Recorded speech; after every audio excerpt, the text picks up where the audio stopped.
Ah, good evening, everyone. Hi. So thank you for coming tonight. This is great. I'm so glad that you've come to hear this really important research that Richard Rothstein has been doing about the racist history of housing policy in the United States. I'm Stephen Buss. I'm the lead organizer with Mission YIMBY, and which is an outshoot of Yes in My Backyard, San Francisco YIMBY. Yeah. Thank you. Good, glad we have supporters. So let's get started. So as much as I would like to introduce Richard Rothstein, because he has made, his book has made such a huge impact on the activism that I do inside of YIMBY, I'm actually going to introduce Sam Moss, and then he'll introduce Mr. Rothstein. So Sam Moss is the executive director of Mission Housing Development Corporation. It's one of the largest nonprofit housing organizations in San Francisco. Mission Housing creates and preserves high-quality, affordable housing for residents of low and moderate incomes in the Mission District and the rest of San Francisco. They provide housing for some 3,000 San Franciscans across 35 different buildings. They're currently developing 1,000 new affordable housing units and 1,000 new affordable rental units. Sam Moss is a trusted friend and mentor of mine, and he has experienced firsthand the kinds of disinvestment and racist policies from the federal government that Richard describes in his book. So please welcome Sam Moss.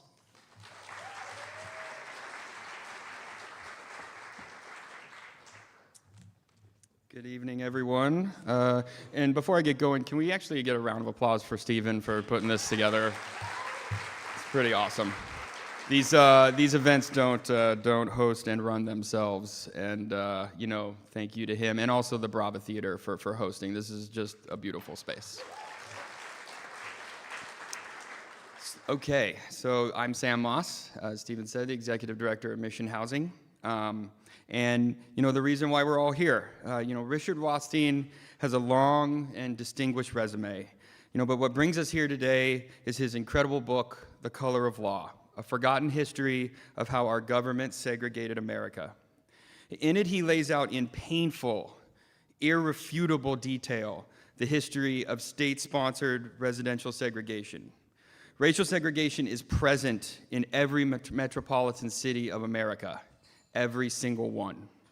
It corrupts our criminal justice system, it exacerbates inequality, and it produces large achievement gaps between white and African American children. And America has taken no steps at all, really, to desegregate its neighborhoods. We are hobbled by a national myth that residential segregation is something that just kind of happened, the result of private discrimination or personal choices. The Color of Law demonstrates, however, that residential segregation was created deliberately by government policy in mid-20th century. America pursued policies that openly subsidized whites-only suburbanization, keeping out African American families. We must see this history for what it is and what we are left with today. By examining the history of our housing policy, we can see how our current laws exist, in what context they are, and expose the original content. And it's through understanding this legacy that we can change it. When I began as the executive director at Mission Housing, I naively assumed that we would be able to build the type of high-quality apartment buildings we build in the Mission everywhere, maybe even the Sunset. And I learned quickly that was not even legal. And the racism embedded in our zoning laws was the way it was laid out was irrefutable, and I just couldn't understand why it was like that. And it wasn't until I read Richard's book that I understand that, this is on purpose. We have done this to ourselves. And now that we understand what has happened and why we're here, I want every single person here to think to themselves, what are you going to do about it? What are you going to do with the knowledge that you have and that you'll be given tonight? What are you going to do tomorrow to reverse and correct the atrocities that we've inflicted on other communities? It's up to all of us to work together to make each and every neighborhood one of inclusion. It's up to us to take this message to as many people as possible. It's up to us to ensure that we create equitable and justice in all of our communities. It's up to us to change our cities for the better. And with that, I'd like to welcome Richard Rothstein.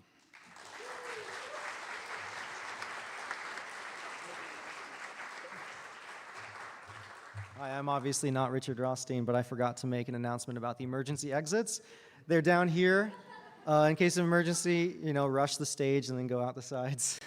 Also, there are comment cards at the end of every row. If you have a question you want to ask Mr. Rothstein, pick it up, share it with your neighbors in your aisle, write down a question and hold it up when you have something, and we'll collect it, and we'll ask those questions at the end. We will not be taking live questions, so write them down, pass them up. Thanks. Here's Mr. Rothstein.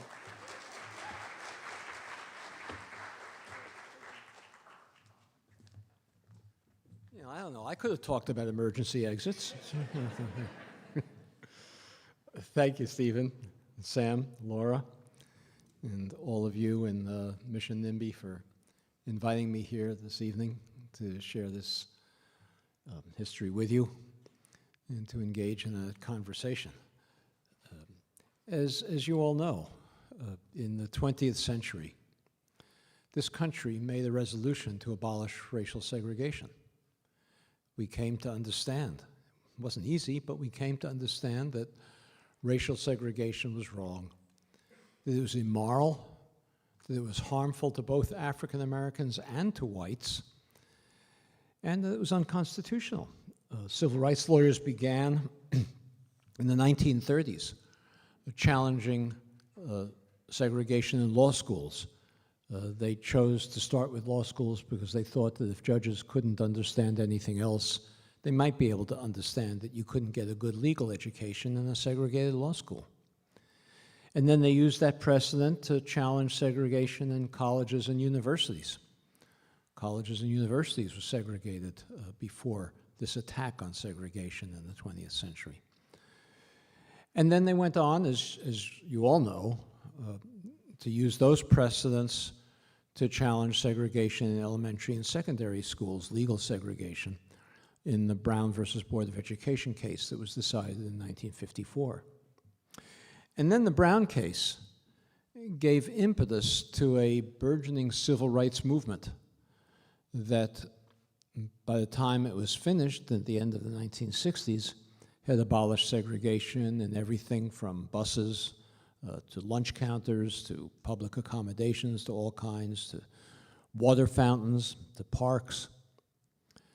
And yet, we've left untouched the biggest segregation of all, which is, as Sam indicated, that every metropolitan area in this country is residentially segregated.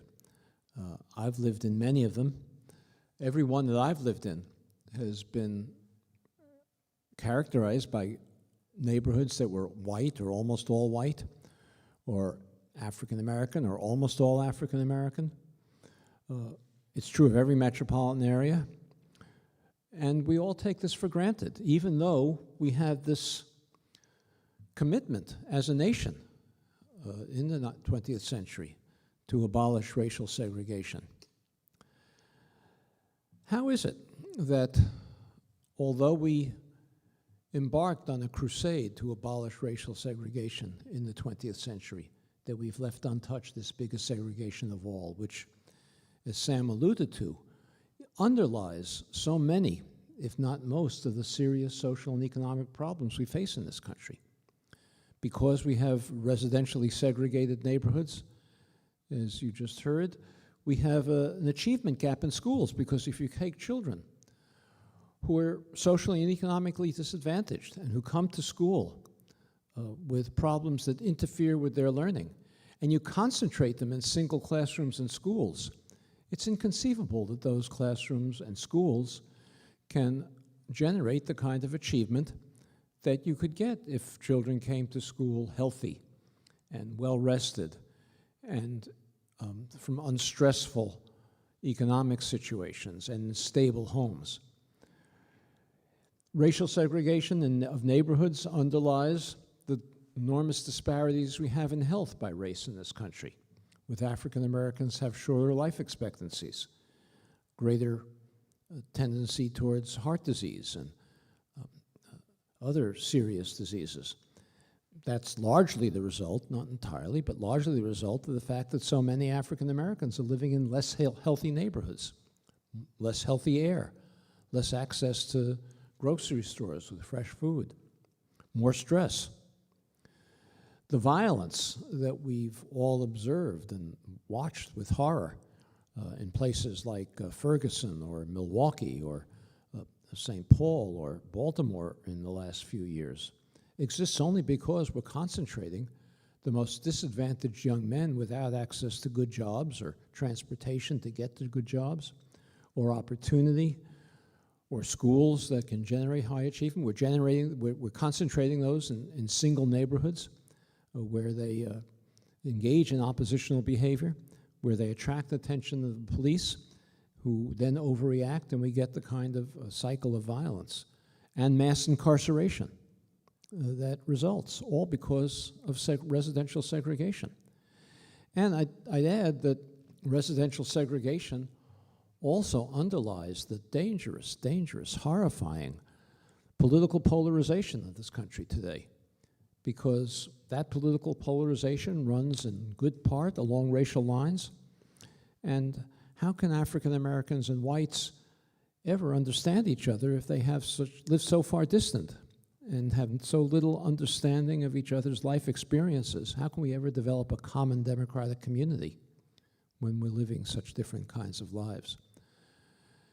So with all these enormous problems that result from racial segregation, and we spend a lot of time dealing with the symptoms. We have school reform programs, we have public health programs, we try criminal justice reforms, all of them doomed to failure because we don't address the underlying cause, which is residential segregation. How is it that we've not done that? Well, I think part of the reason is that it's harder to desegregate neighborhoods than it was to desegregate lunch counters. When we desegregated lunch counters in the 1960s, the next day you could sit at any lunch counter. But if we were to desegregate neighborhoods, the next day things wouldn't look much different. And so because it's hard, all of us, and I don't mean just some of us, I mean all of us, whites, blacks, liberals, conservatives, northerners, southerners, all of us have adopted a rationalization to justify our inaction, our failure to complete the work of the civil rights movement, to leave it, in fact, mostly undone. And that rationalization is a myth that we give a name to, and all of us use this name. We say that unlike the segregations that we abolished in the 20th century, segregation of neighborhoods is de facto. It's de facto segregation. It just happened in fact, not in law. It wasn't created by government, it wasn't created by regulation, it wasn't created by policy. It just sort of happened. White families wouldn't sell homes to African Americans in white neighborhoods, or real estate agents or banks, mortgage issuers discriminated in their private capacity against African Americans. Or maybe it's just that African Americans and whites just both prefer to live among each other of the same race. Or maybe it's because, on average, African Americans have lower incomes than whites and can't afford to move to middle-class communities. All of these individual, private, non-governmental decisions, attitudes, activities is what's created residential segregation. And what happened by accident has to unhappen by accident. Of course, we don't think it's a good thing. None of us like the idea that we're an apartheid society, a society that's veering towards the end of democracy. None of us like it. But we say there's nothing we can do about it. Well, I used to be, before I began this work almost 10 years ago, an education policy writer. This is what I wrote about. I didn't know much about housing. In fact, I didn't know anything about housing. I still don't know much about housing by being forced to learn more about it every day. But I was writing about education policy, and so in the course of my work, I read a Supreme Court decision that was issued in 2007. The Supreme Court had looked at two school districts, Louisville, Kentucky, and Seattle, Washington, both of which had very, very token, trivial school desegregation plans. Each of them had a plan where students or their parents could choose the school that they would attend within the district.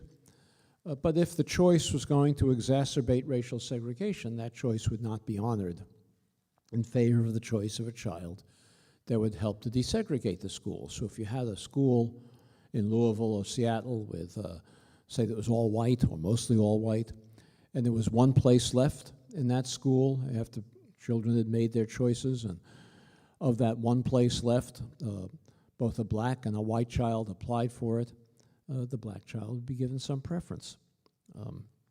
Trivial plan. Can't imagine how trivial it is for one place to be left in a school, and you have to choose between a black and a white child. But the Supreme Court of the United States was outraged by this policy in those two school districts. It said that the schools in Louisville and Seattle, the opinion was written by Chief Justice John Roberts, the schools in Louisville and Seattle are segregated because the neighborhoods in which they're located are segregated.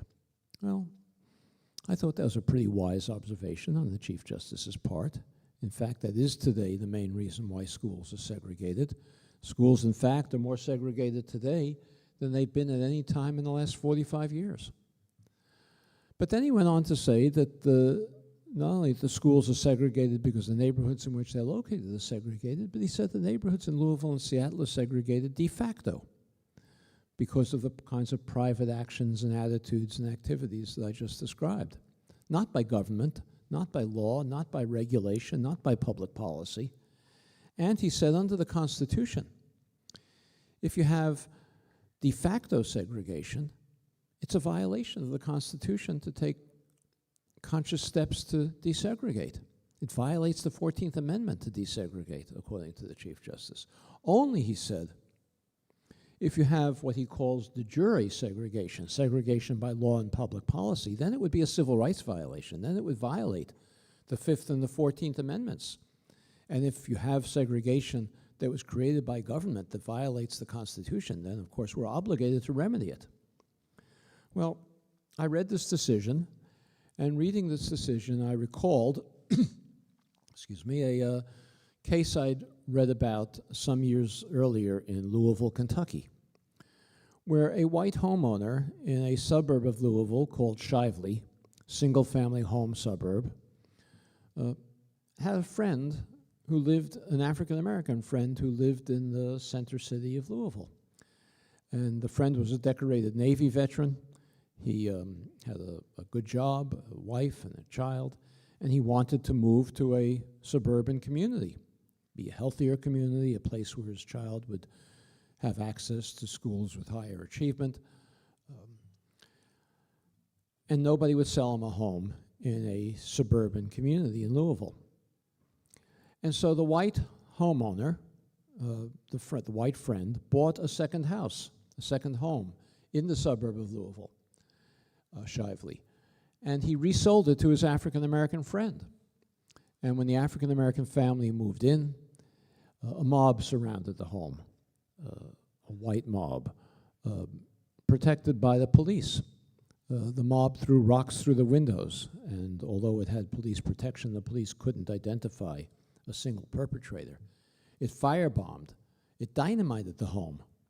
And when this riot was over, the state of Kentucky arrested, tried, convicted, and jailed with a 15-year sentence the white homeowner for sedition.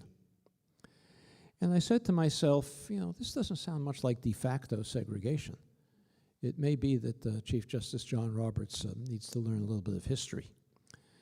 And I began to wonder whether this was an isolated instance, this use of the courts and the police and the entire criminal justice system to enforce racial boundaries, whether this was isolated, or whether there were more instances like this, or whether indeed there was a systematic policy on the part of government to create segregation. And in the course of my investigation, it resulted in this book eventually. I concluded that we do have a de jure system of residential segregation. The racial boundaries that exist in every metropolitan area in this country were created by government, by racially explicit government policy designed to ensure that African Americans and whites could not live near one another. As such, it, in John Roberts' own terms, is a civil rights violation. It's a violation of the Constitution. I know that's hard to imagine, but the residential patterns in this city and in every city in the country are a violation of the Constitution. They were created by government with deliberate racial intent. And as a violation of the Constitution, we are obligated, even John Roberts would agree, if it violates the Constitution, we're obligated to remedy it. And all of us as American citizens are ignoring our responsibilities as American citizens if we don't take steps to remedy it. Well, let me spend a few minutes with you this evening describing some of the major policies that the federal government followed to ensure that African Americans and whites could not live near one another in any metropolitan area of the country. There were many of these policies. The federal government was not the only one. It was state and local governments as well. But I'll talk about two of the major ones. One I want to talk about is public housing. Now, all of us think we know what public housing is. It's a place where poor people live. It's a place where lots of single mothers with children, lots of those young men I talked about without access to jobs in the formal economy. That's not how public housing began in this country. Public housing began in this country during the New Deal, during the Roosevelt administration and the Depression, as a program not for the poor, but for working families. You know, we all talk about the unemployment in the Depression, and it was enormous. It was 25%. But we forget that 75% of the people were employed. And there was a housing shortage, and the public housing program of the New Deal was designed to provide housing for that 75% who could afford to pay for housing. They could afford to rent housing, but there was no housing being built, so there was a housing shortage. The Public Works Administration, one of the first New Deal agencies, built public housing across much of the country. It didn't come this far because in those days, policymakers didn't think really the country mattered much west of the Mississippi. You know, the farthest west baseball team was the St. Louis Browns, so you can't blame them. But they built public housing across much of the country, and everywhere the New Deal segregated the housing, building separate projects for African Americans and whites, frequently creating segregation in communities that had previously been integrated. Now that may surprise you, but the reality is that in the mid and early 20th century, we had many, many integrated neighborhoods in this country. We would be stunned if we could be somehow transported back to the last century to see the extent of residential integration that existed in metropolitan downtown areas. The reason was simple. Most jobs were located in downtown areas because industry, warehouses, and the services that supported them all had to be located near either a railroad terminal or a deep water port, a river, because that's how they got their parts or shipped their final products.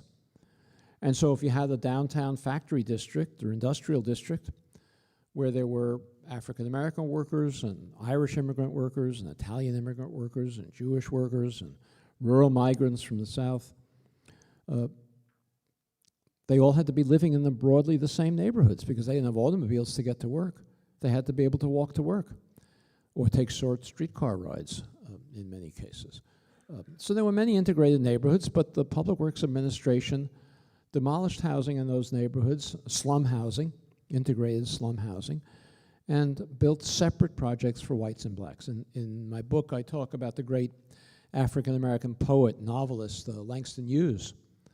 Langston Hughes wrote in his autobiography, it was called The Big C, how he grew up in an integrated downtown Cleveland neighborhood. We don't think of downtown Cleveland as being integrated today, but he grew up in a downtown integrated Cleveland neighborhood. He said in high school his best friend was Polish. He dated a Jewish girl. This was not shocking in that period of American history. The Public Works Administration came into that very neighborhood of Cleveland where Langston Hughes had grown up, demolished housing and built two separate projects, one for whites and one for African Americans, and with other segregated projects elsewhere in the Cleveland area, reinforced and created a segregated pattern that's with us today. And this, as I said, was done everywhere in the country. In my book, I like to talk about self-satisfied neighborhoods, places, not just the Bay Area. I don't want to pick only on the Bay Area, but I do want to pick on the Bay Area. But self-satisfied places like, for example, Cambridge, Massachusetts. You've heard of that place. The area between Harvard and MIT, called the Central Square neighborhood, was a fully integrated neighborhood in the 1930s, about half black and half white. The Public Works Administration demolished housing there to build two separate projects, one for African Americans and one for whites. The government built public housing projects, again, always for working families, not for poor people. Elsewhere in the Boston metropolitan area, always segregated, created a segregated pattern in that metropolis that otherwise would never have developed as it did. During World War II, the government's activities to create segregation were magnified enormously. Hundreds of thousands of workers flocked to centers of defense production, centers of war production during the war, to take jobs in war industries that hadn't existed during the Depression. They overwhelmed the communities that they were coming to. In the book, as I say, I like to talk about self-satisfied places, and here I do talk about the Bay Area. Richmond, just across the bay, was the center of shipbuilding in World War II. It was a small community. It was all white, 20,000 people living in Richmond before the war.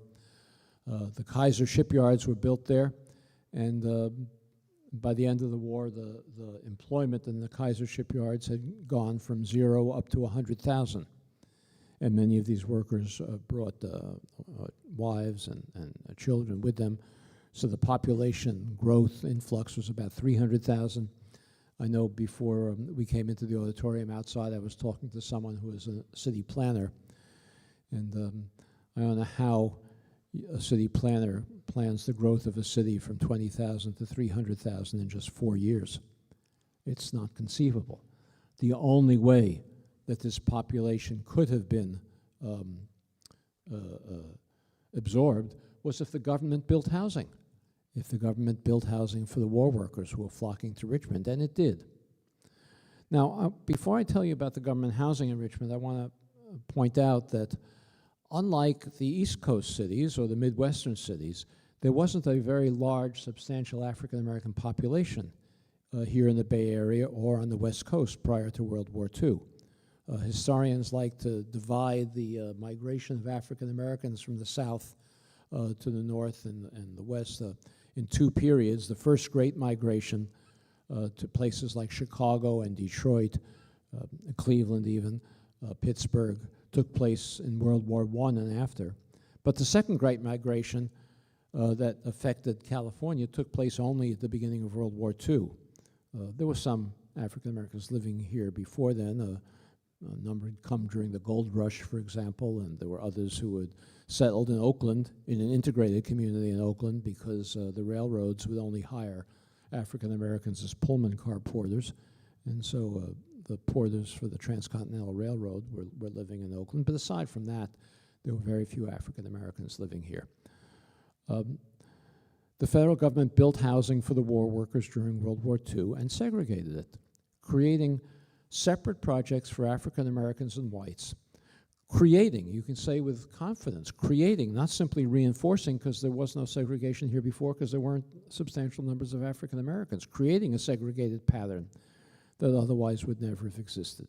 In Richmond, the government built separate projects. They built up projects for the African American shipyard workers along the railroad tracks in the industrial area. It was shabby, temporary housing, because the city of Richmond announced that any African Americans who came to that area to work in the shipyards during the war would have to leave at the end of the war. And it built projects for the white workers, the white migrant workers, in the residential areas of Richmond and Albany and Berkeley,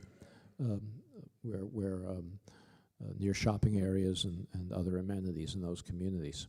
And the same thing was true here in San Francisco. The government built 5 public housing projects for war workers here in San Francisco itself. 4 of them were for whites only.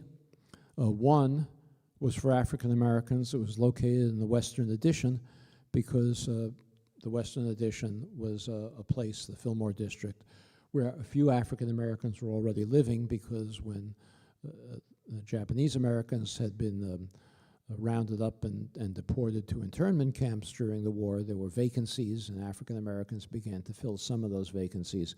So the government figured that if that was a place where some African Americans were living, it would put the project for African Americans there to create an African American ghetto in the city of San Francisco, and that's how it developed.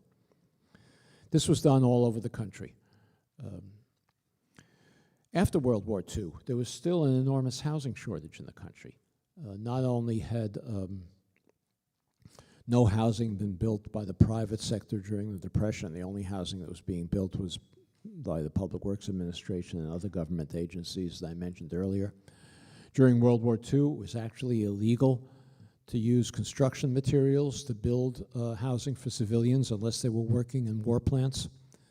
And then after World War II, there were millions of war veterans coming back and needing housing at the end of the war. And they had no place to live. No housing had been built.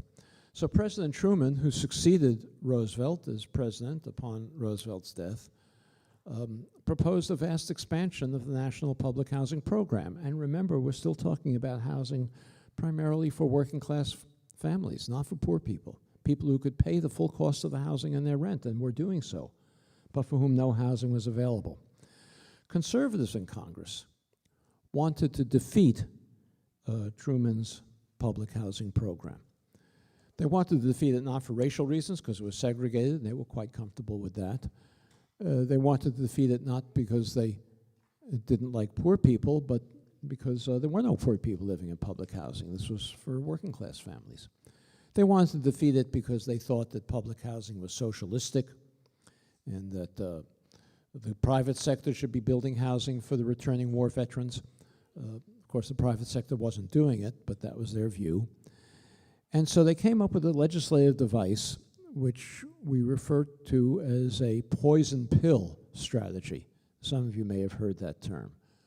A poison pill strategy is a strategy that opponents of legislation in Congress employ to defeat the legislation. They propose an amendment to the bill in issue that can assemble a majority. The amendment passes attached to the bill, but then when the full bill is considered, that amendment makes the entire bill unpalatable to a different majority, and the bill goes down to defeat.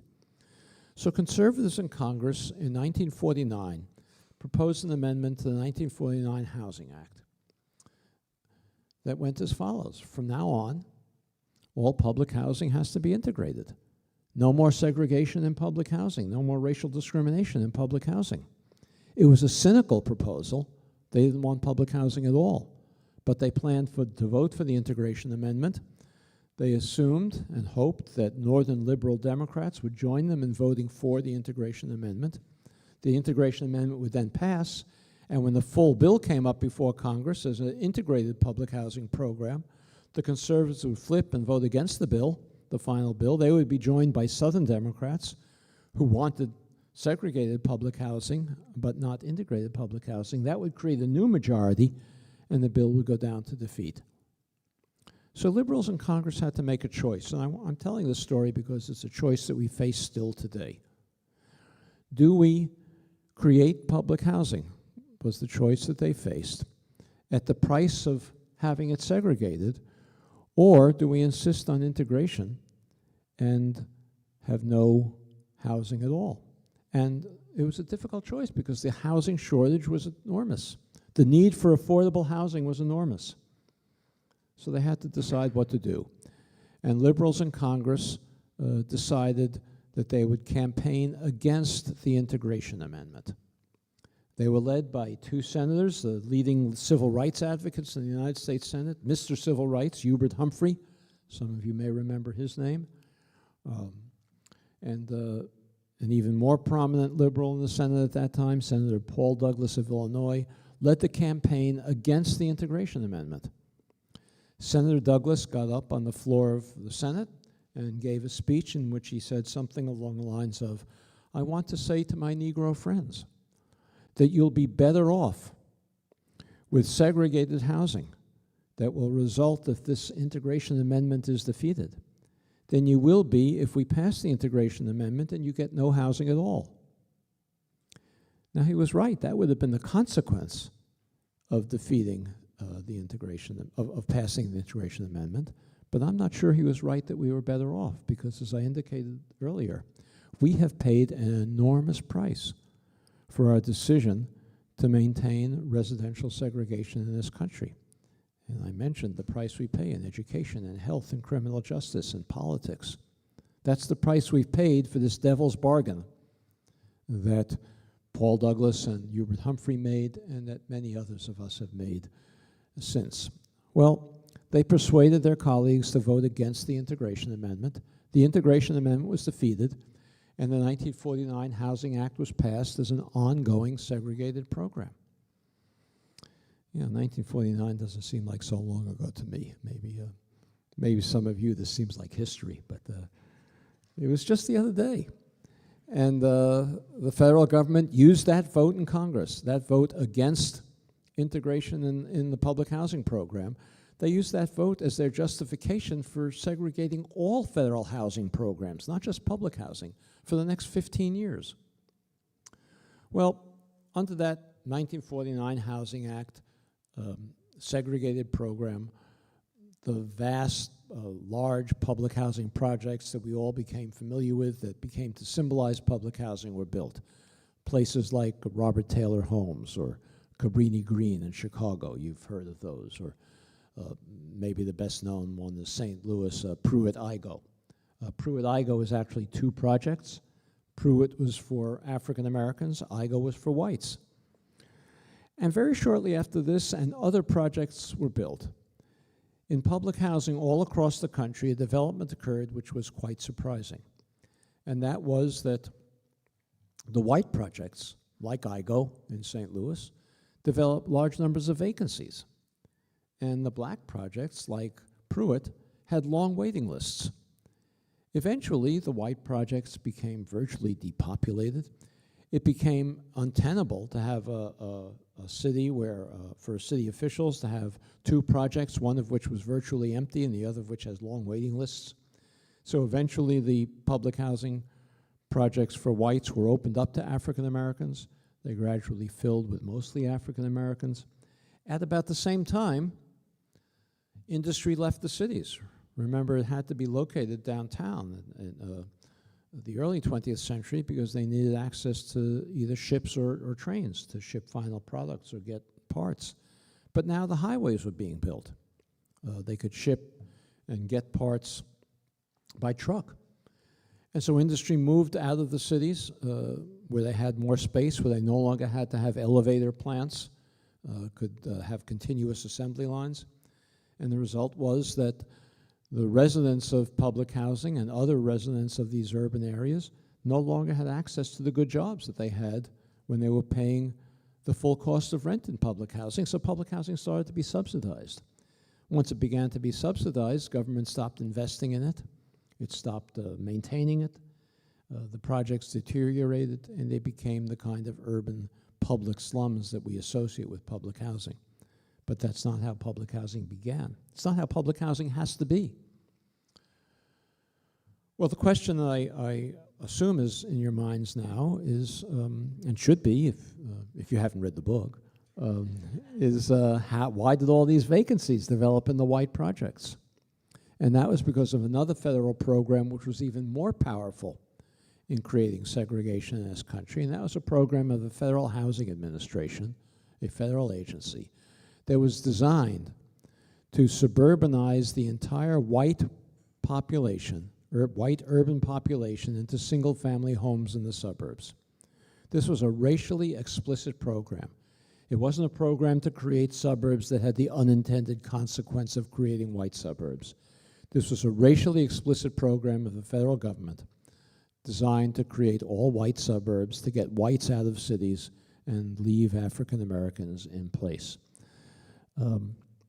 Many of the suburbs across the country that you're familiar with in this area and everywhere were created under this program. Here in the Bay Area, Westlake and Daly City was probably the best known. That was built by Henry Dolger, the same builder of Sunset Village here in the city, or across the bay, San Leandro or San Lorenzo were projects built like this by the Federal Housing Administration on a racial basis.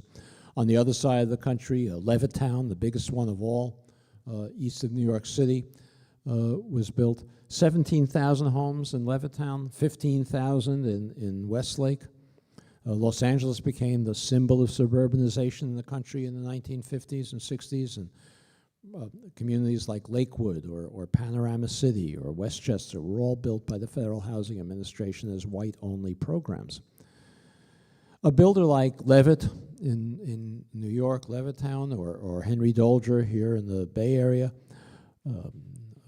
or Henry J. Kaiser, who built Westchester in Los Angeles after he was no longer building ships for the war, they could never have assembled the capital to build 15, 17,000 homes in one place. What bank would be crazy enough to lend Henry Dolger the money to build 15,000 homes for which he had no buyers? The answer is no bank would be that crazy. He couldn't build a development with private money. The only way that Levitt or Dolger could build those developments was by going to the Federal Housing Administration, submitting their plans for the developments, making a commitment to the Federal Housing Administration that they would never sell a home to an African American, agreeing to place a clause in the deed of every home required by the Federal Housing Administration that prohibited resale to African Americans or rental to African Americans.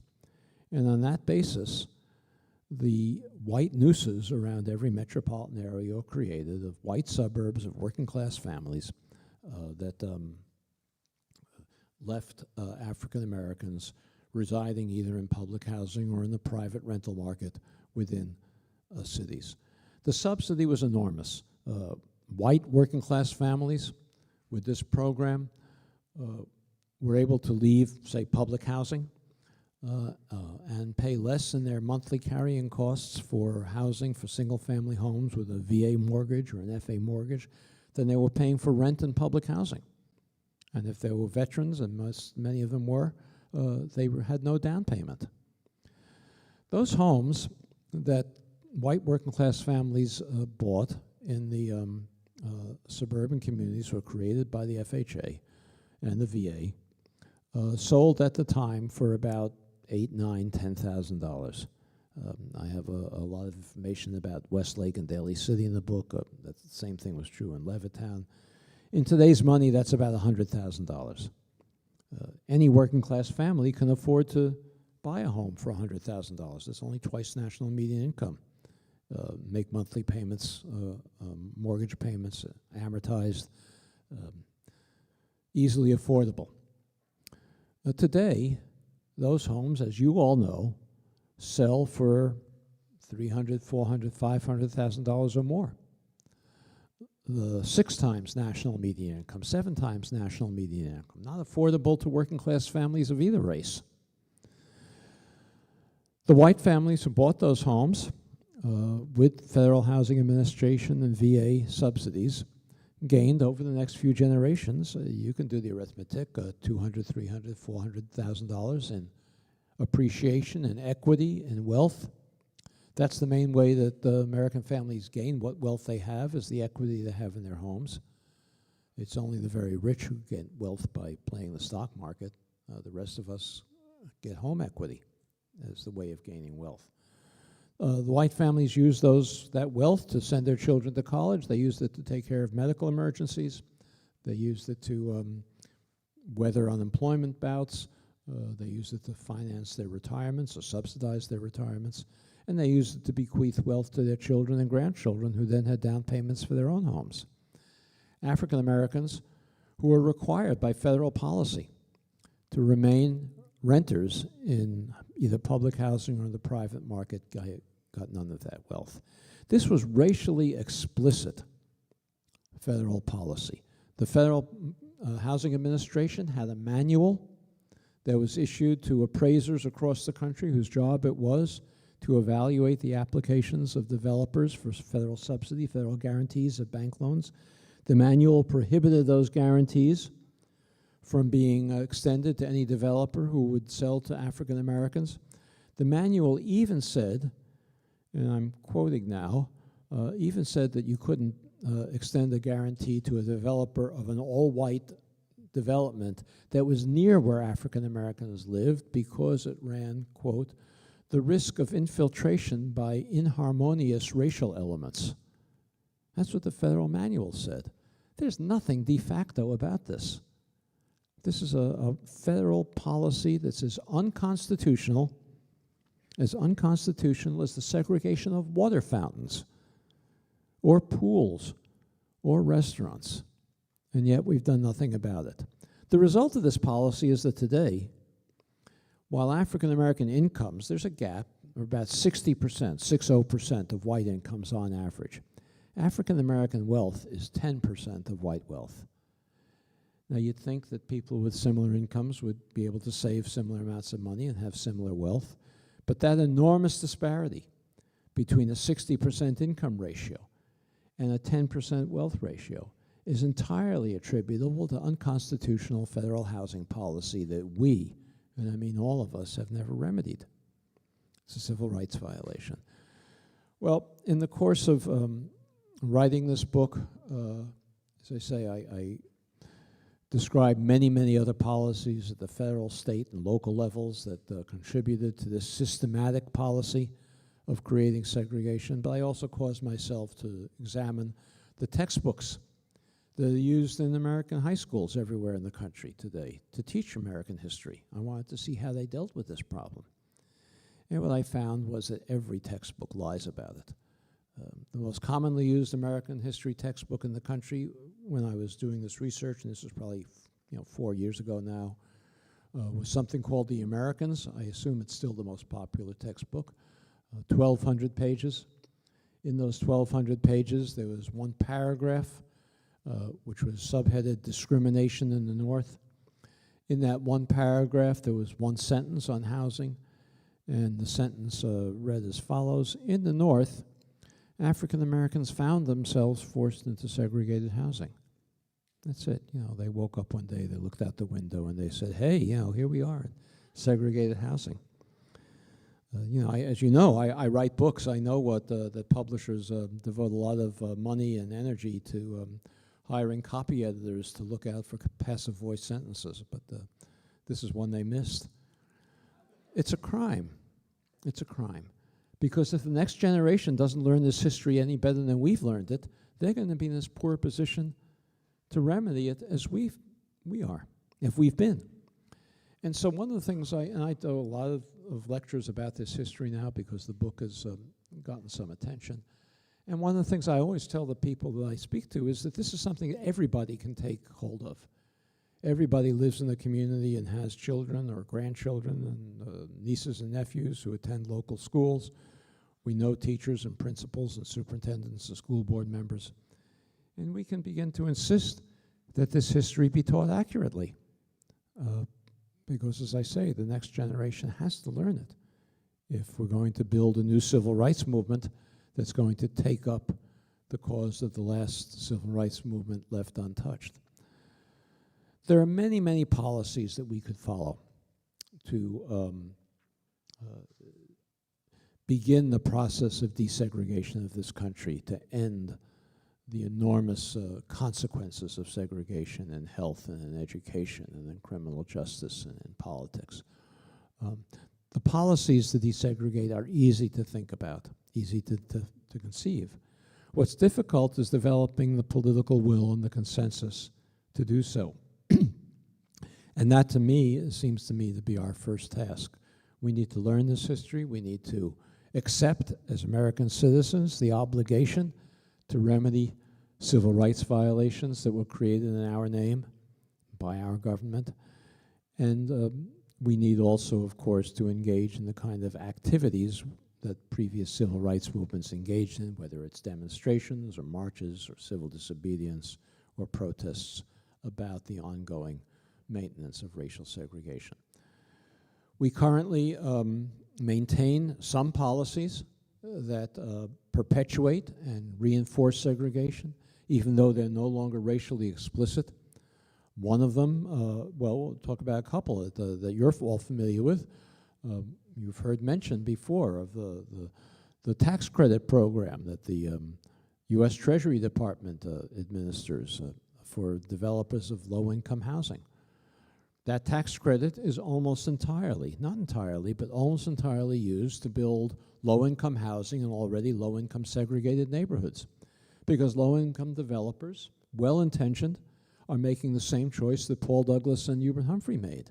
It's easier to build low-income housing in already low-income segregated neighborhoods. If you try to build it in high-opportunity neighborhoods, in neighborhoods where there is good jobs and access to transportation and grocery stores with healthy food and clean air, you'll run into opposition. You'll have to have a lot of community meetings explaining why you're bringing colored people into their community. Seriously. So it's easier to build this in already low-income segregated neighborhoods and to reinforce segregation in the process. The same thing is true of the Housing Choice Voucher Program, the Section 8 program. It, too, is designed to reinforce segregation, not intentionally, but most Section 8 vouchers are usable only in already low-income segregated neighborhoods. Even though in California, landlords can't refuse to rent to a Section 8 voucher holder, it's not enforced, and landlords turn away people who want to in middle-class neighborhoods who want to rent apartments with Section 8 vouchers, but also the vouchers are designed, they're structured in a way that they're only usable in low-income neighborhoods because the rents are higher in higher opportunity neighborhoods, and the voucher amounts are not calculated to take that into account. So that's another program that would be easy to design if we wanted to really make an effort to desegregate the country. And then we have enormous subsidies for single-family homeowners still in these all-white communities. The biggest federal housing program today is the mortgage interest deduction that is given to homeowners of single-family homes, and most of them in segregated white communities. We don't need to subsidize segregation in that way. We can tell communities that homeowners in their community will not be entitled to take the mortgage interest deduction so long as that community refuses to take steps to desegregate, whether by reforming its zoning laws so they don't prohibit construction of townhouses or apartments or even single-family homes on small lot sizes, or by accepting low-income housing tax credit programs, or by welcoming minority families into the community. We don't have to do it in a punitive way. We could take those mortgage interest deductions and put them in escrow and return them to the homeowners when their communities took steps to desegregate. That would be a useful policy. But, you know, so I say the policy, the way it's, or take, I'll give you the most extreme example. I don't think it's extreme, but the country would. We could subsidize African-American families to buy homes in communities that are not affordable to them now, but that would have been affordable to their parents and grandparents had they been permitted to buy them when they were constructed. Well, like I say, the policies are not hard. I want to emphasize this. The policies are not hard to imagine. What's hard is to develop the political will to do it, and that's a job that all of us have to do before we begin to tilt at windmills to enact policies that can't possibly get adopted. We need to educate our neighbors. We need to educate our fellow churchmen and women. We need to go into our schools and make sure that the history is taught accurately. And we need to create a new civil rights movement to pick up where the last one left off. So I think I've gone on probably too long, and I'll stop here, but thank you very much for your attention.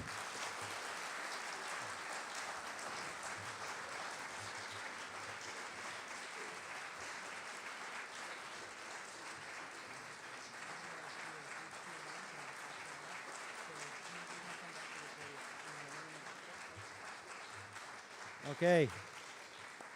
That was fantastic. Thank you so much, Richard Rothstein. Your words are inspiring and frustrating. Like, I want to yell. I just want to scream every time I hear these things that we've done to ourselves. So we're going to do a Q&A now. Thank you for all of your questions that you've written on the cards. I'm going to call up Vincent Wu to ask the questions. He's going to grab the microphone in the back. And let's welcome Mr. Rothstein, or excuse me, Richard, back to the podium. Thank you.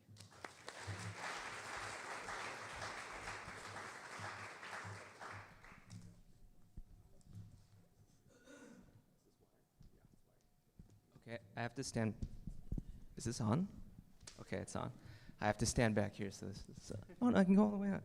Okay, everyone, we received all your questions. We tried to collate them sort of by category. A lot of people had a lot of overlapping interests, so we're going to try to ask about 6 questions condensed sort of for the essence of each particular category.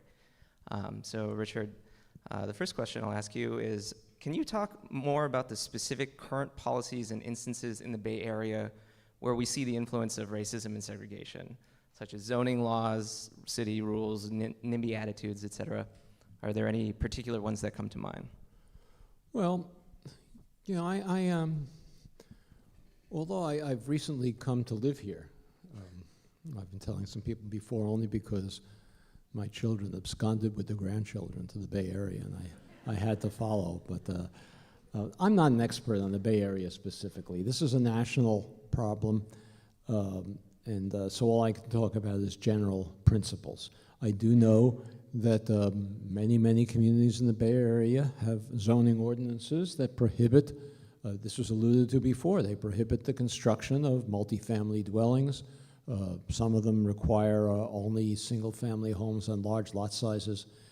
If you understand that the communities with these zoning ordinances were created in an unconstitutional fashion, then I don't think it's unreasonable to conclude that the zoning ordinances themselves are unconstitutional because they perpetuate a civil rights violation. So I think the first thing we need to do is address single-family zoning, particularly zoning that is not only single-family but on large lot sizes. And that would be one that comes to mind. The others these are national problems. They're true here too. The low-income housing tax credit in California is mostly used in low-income neighborhoods. Most Section 8 voucher holders can only use their vouchers in already low-income segregated neighborhoods. So these are not only particular to California but general throughout the country. Okay, very popular answer, I think.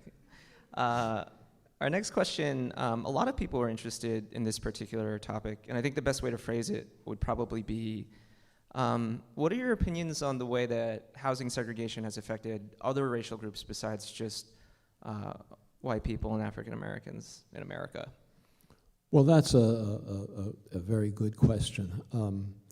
As I said, when these policies were enacted by the federal government, federal officials didn't really think much about the country west of the Mississippi River.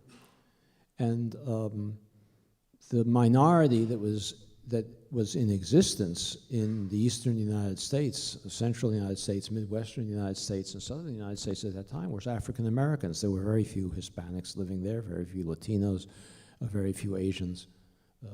And so the policies were really directed at African Americans. Certainly, there was state-sponsored discrimination against Asians and against Mexican immigrants and other Latinos here in California and in Texas in particular.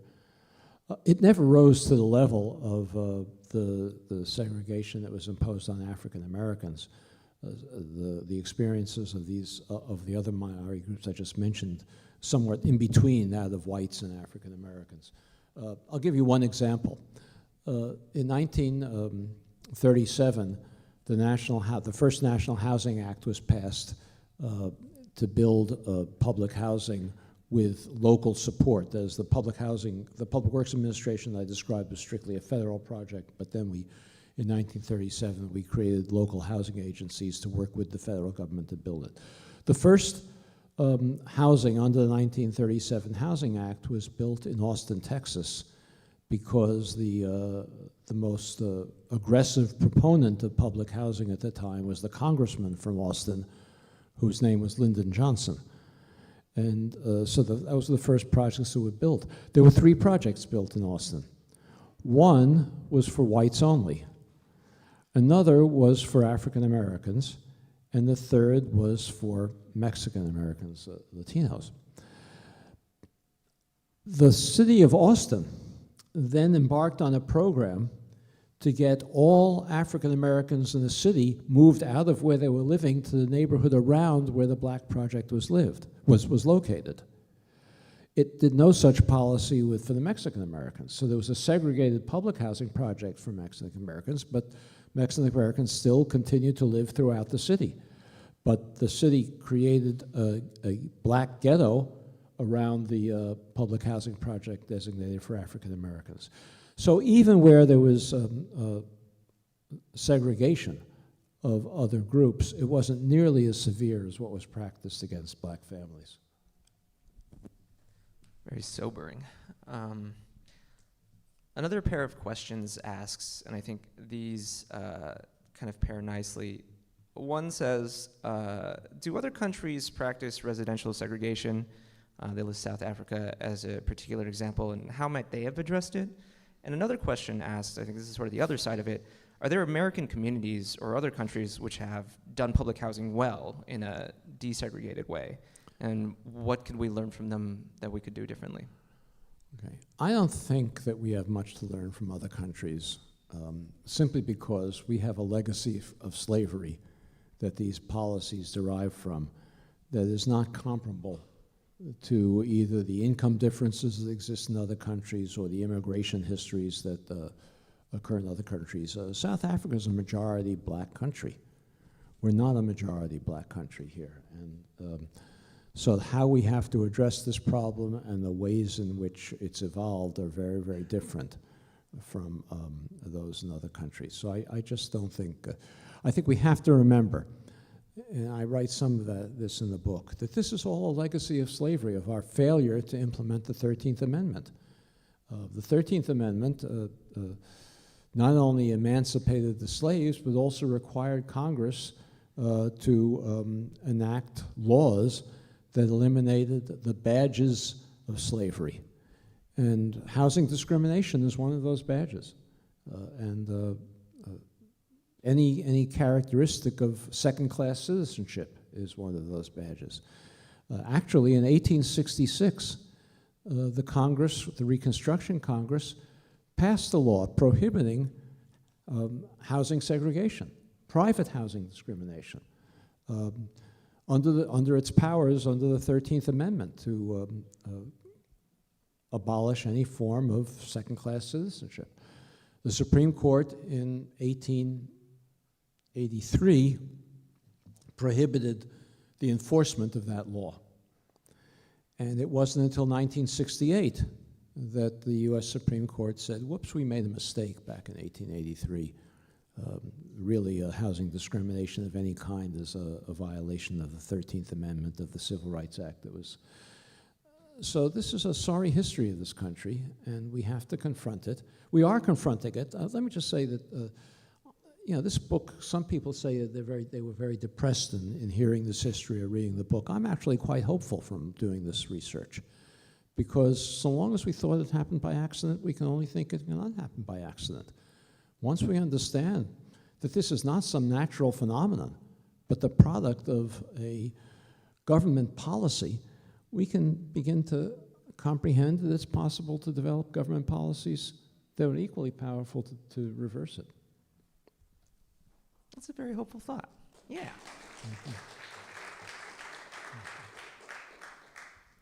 This next category of question is kind of about a controversial topic around here right now, specifically Proposition 10, which would be an abolition of the statewide restriction on the expansion of rent control in California. So people want to know, do you have an opinion on the expansion of rent control in general, or how it affects residential segregation as a whole? I mean, it being rent control itself as a policy. No. Okay. I mean, I need one. I need to learn about it. But as I said, I'm not, I really, the election's coming up. I'm now a California resident. I'm going to have to study Proposition 10 and learn about it. And you'll help you have to educate vote me one way or about the it. other. I mean, yeah. No? No? Okay. Oh, yes. Well, or people are conflicted on it. It's a controversial topic. Okay, one cluster of questions is about a common thread in the color of law, where a lot of the narratives around how segregation develops, even when integrated communities were previously present, was phrased in terms of like the economic incentives of homeowners, in terms of their property values and just what they would stand to gain by virtue of like home equity.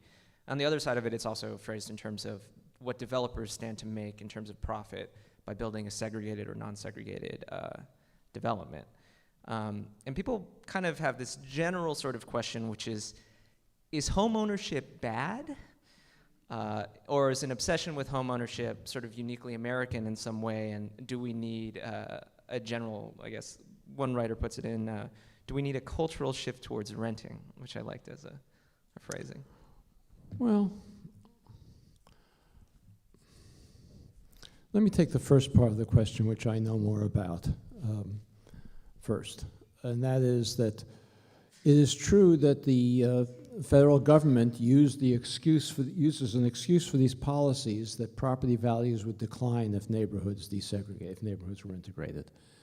And that was nonsense. It was not factually true, and the Federal Housing Administration had abundant evidence that it had to demonstrate that it wasn't true. It wasn't true for the simple reason that because of private discrimination, African Americans had a smaller housing supply relative to their demand than whites did. And therefore, African Americans, and I think somebody alluded to this, maybe it was in conversation out in the hall, I don't remember, but African Americans, therefore, were willing to pay more for similar housing than whites were willing to pay. That's why you had situations, I mentioned at the beginning of this case in Louisville where of violence against an African American who moved into a home in a white neighborhood.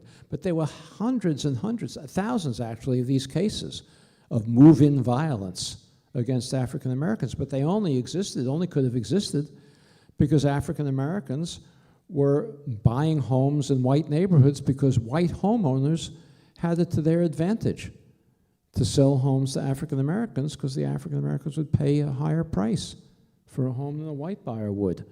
Now, of course, once real estate agents started to scare families and engage in, it's a long discussion, I don't have time to go into it now, but engage in blockbusting, and the neighborhood became all African American, that was a different story. But typically, integration raised property values because of private discrimination and African Americans' willingness to pay more.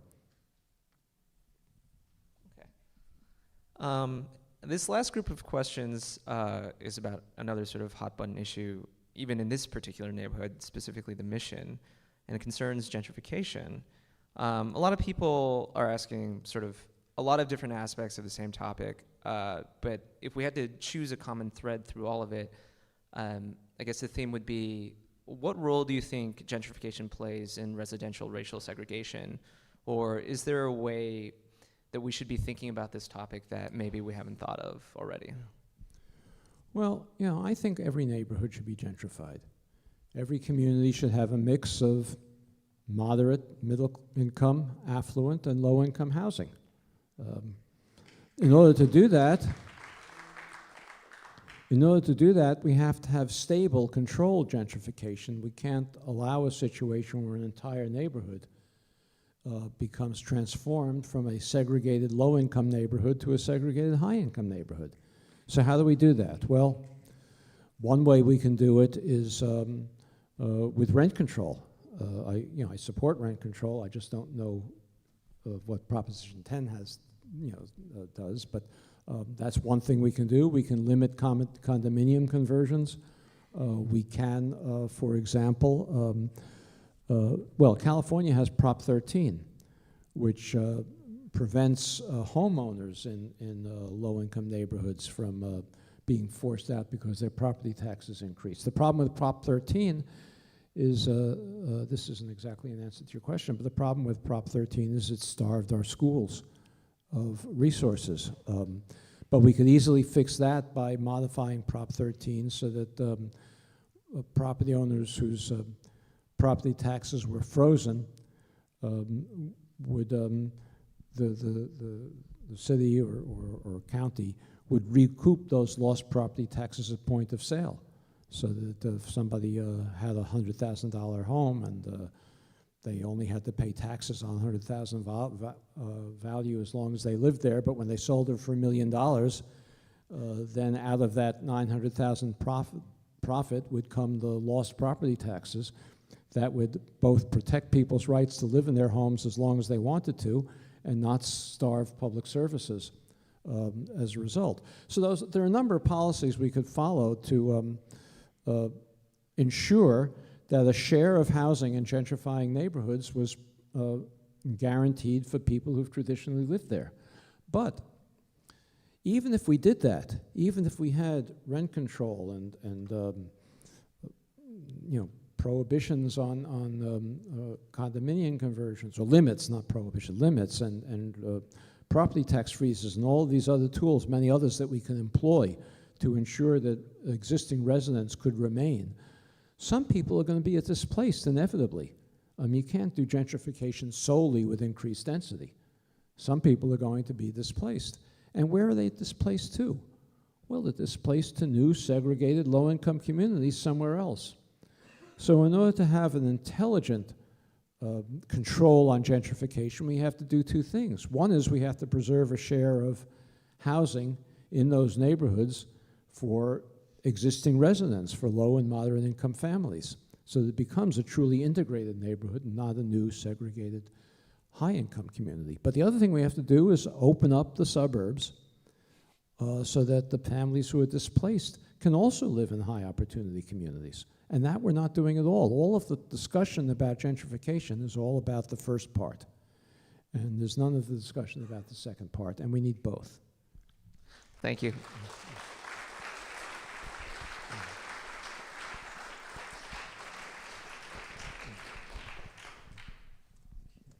All right, one more round of applause for Richard Rothstein, please.